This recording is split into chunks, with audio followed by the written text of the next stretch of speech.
The sky suddenly darkens. The air feels heavy, almost electric.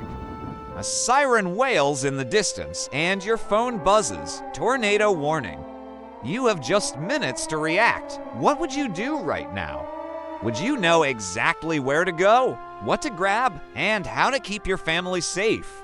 Today, on Survive Anything, we're going step by step through how to prepare for, react during, and recover after a tornado. This isn't just information, it's a survival guide that could save your life. Stick around to the end because the final tips are the ones most people overlook, and they can make all the difference. Let's start with preparation because once a tornado forms, you don't get time to think, you only get time to act. Step 1. Make sure you have multiple ways to receive alerts. A weather app is good, but power and internet can fail. That SYANOAA weather radio is essential. It is battery-powered and works when other systems don't. Step 2.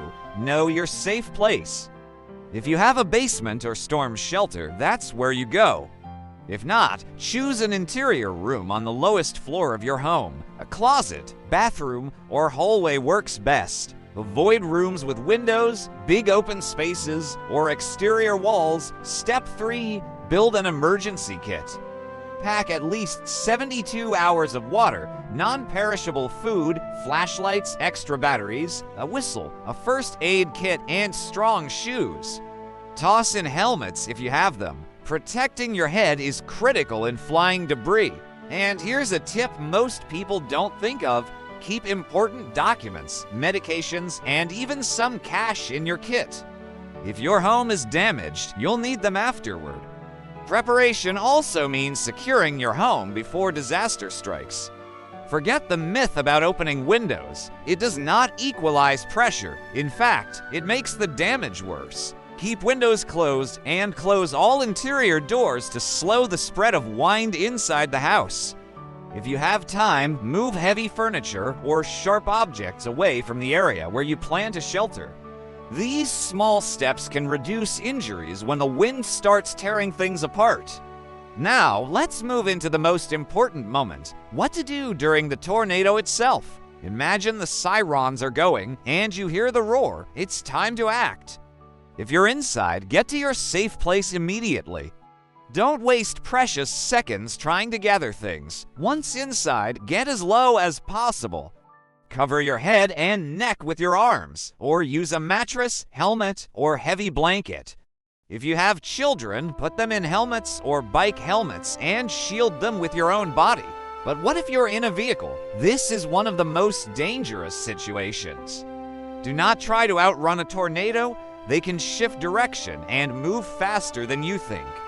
If you see a sturdy building nearby, get inside immediately. If not, pull over, leave the car, and lie flat in a ditch or low-lying area, covering your head.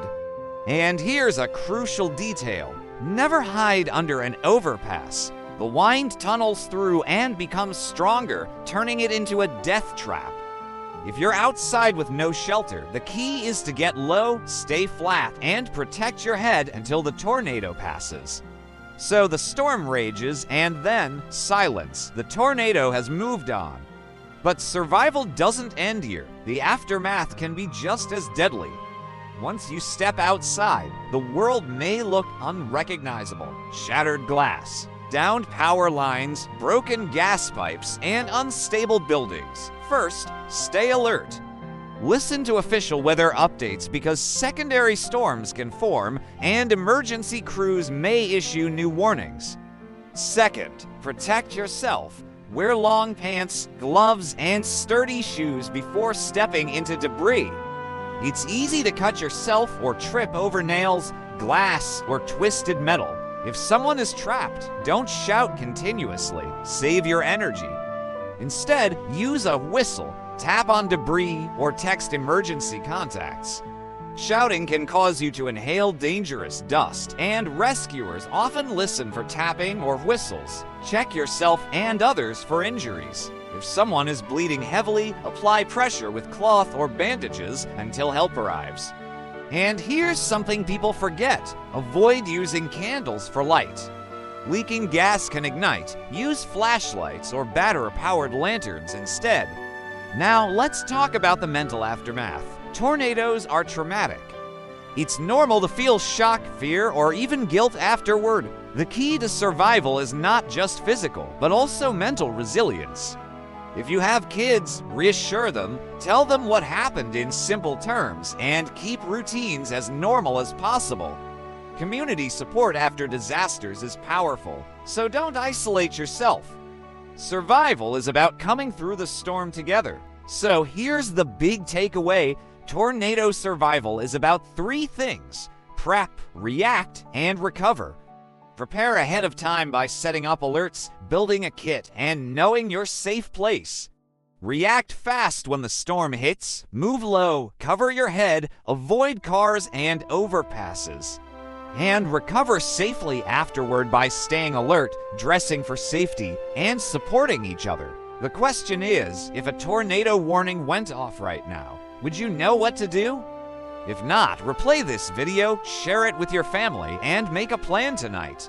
Because storms don't wait, and survival favors the prepared. Thanks for watching Survive Anything. If you found this guide helpful, hit like, subscribe, and ring that bell so you don't miss the next life-saving video. Share this with someone you love, because you never know when this knowledge could mean the difference between life and death. Until next time, stay safe, stay strong, and always be ready for the unseen.